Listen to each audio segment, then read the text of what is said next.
it's time for my Wrestlemania review, and I'm going to try and not talk too much, because of my camera which I've got, it's like uses up like loads of memory, so I've only got like 21 minutes on there, and obviously my Wrestlemania review last year I talked for like 30 minutes, and obviously I'm probably going to have to go into 2 parts, unfortunately, because obviously I don't think I can talk about Wrestlemania in 10 minutes, but I'm going to try and like not talk for like too long, so that it won't be like this like humongous like massive file that I have to edit.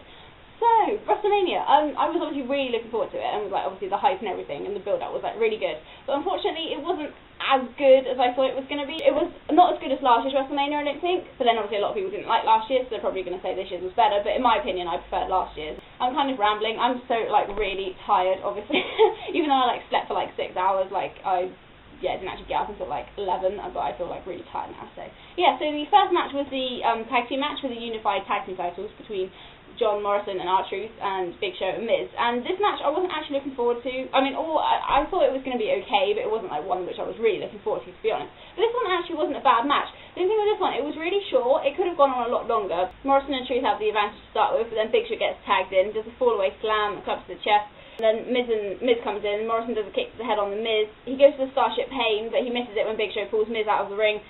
Big Show throws R-Truth into the ring post, and then Miz is in the ring against Morrison, but then Big Show gets the blind tag when Morrison doesn't realise, and he's jumping off, like he's just springboards like onto the top rope to do like a springboard kick or something, but Big Show hits like the knockout punch while he's in like midair, so then Big Show gets the win. So that match was like really short, it was literally like 5 minutes long, if that, so I was actually starting to get into it, but then it just kind of finished, so I was like, so yeah, that match wasn't too bad. I haven't even done my star ratings.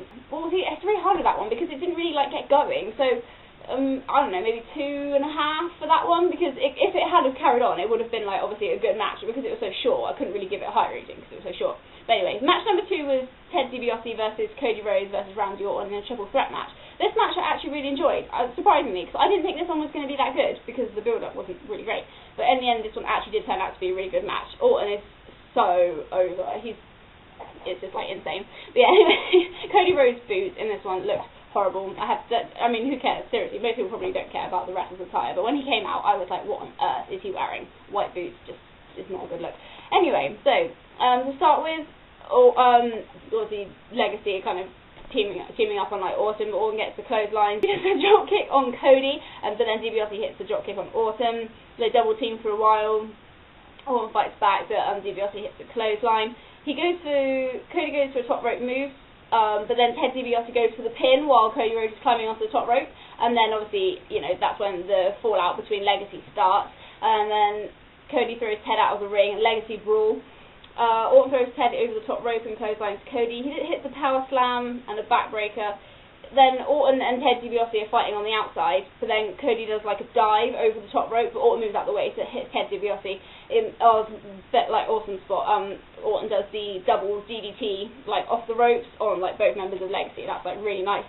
And then he hits the punt on Cody and hits the RKO on Ted Dibiase to get the win. So my predictions weren't bad. They were better than last year. I got more than one, but it definitely wasn't good. But no, honestly, Orton is so over. The crowd just went insane, like when he did like the RKO and whatever. So that was pretty cool. Match number 3 was the Money in the Bank ladder match. This match was a disappointment. I was like, I want to watch this one, because obviously, like I said on my predictions, I thought it was going to be a bit cluttered because there was like 10 people in it, but I thought maybe they can still get around that. But this match was just a disaster. It just looked so messy. There were so many botches in this match. I was like really disappointed. I thought this match was going to be so much better.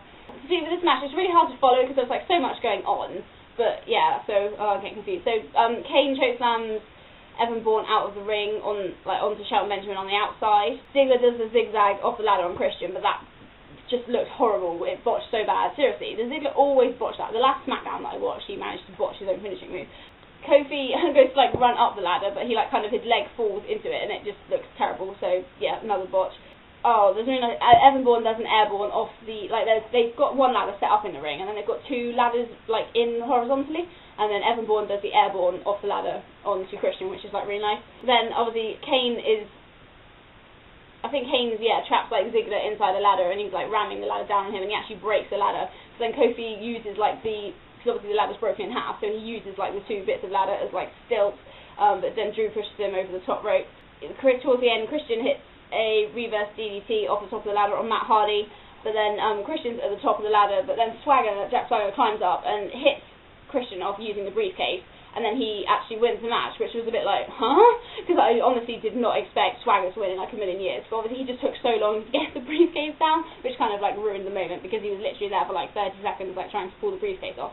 But yeah, no, that match was just not good. Oh, I didn't even rate Orton and Dibiase and Rhodes. The triple threat match, I'd probably give that one about 3 stars. Maybe a little bit more. The Money in the Bank, 2.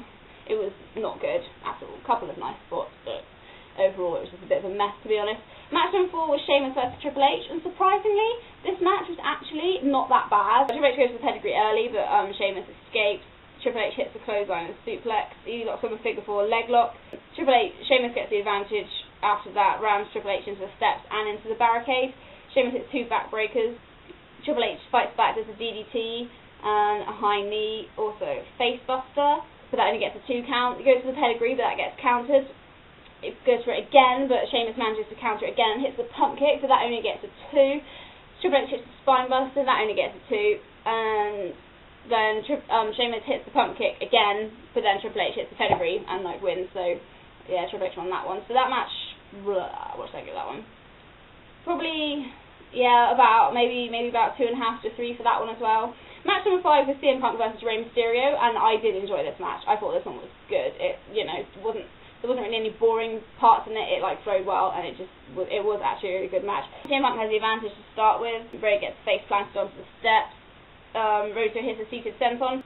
Rey Mysterio goes for like a crossbody, but Punk catches him and does like a power slam, which is really nice. It's a really nice spot. Rey does like it's like a springboard kind of DDT. He kind of like he's got a hold of like Punk's arm, I think, and then like just does a springboard and kind of like turns it into a DDT midair. It's like a really nice spot. Punk catches Rey and goes for the go to sleep, but it gets countered. Rey goes for frog splash, but he misses. CM Punk hits a high knee, and then Rey Mysterio goes for the 619, but Serena gets up and like kind of protects Punk, and then Luke Gallows gets up on the ring on the other side, so you know he's like kind of intimidating Rey, and then Punk catches Rey and goes to go to sleep, but Rey turns it into a Hurricane Rana and like Hurricane Rana's Punk into Gallows, so he knocks him off. Then he does hit the 619. And he gets a splash for the win. The referee obviously kind of counted like faster probably than like other refs would, but you know it was a good match, and I actually got that one right for my prediction. I think that was like the first one which I actually predicted correctly, because yeah, so at least I knew that I was level with last year when that match happened. So that was a good match too. So I'd probably give that one again about 3.5 maybe. It was a good match. Match number 6, Bret Hart versus Vince McMahon in a no holds barred match. It was shockingly awful. Oh man. I could have fallen asleep. I had to really fight myself to like stay awake during that. It was just awful. I mean, my friend who I was like texting said it's okay for like a brawl, and I was like, no, that's really not okay. That was just dreadful. Basically, Bret Hart does a load of punches, does some kicks. All the Hart family are on the outside, attack Vince, hits him with like a pipe thing, does some stomps, hits him 18 times with a chair, and then does a sharpshooter for the win. And it was just like, hurry up and get this over with already. Could have taken out so much of that. It's just, oh, that's terrible. Only about like 1. It was so bad. I don't want to talk about that much anymore because it's horrid.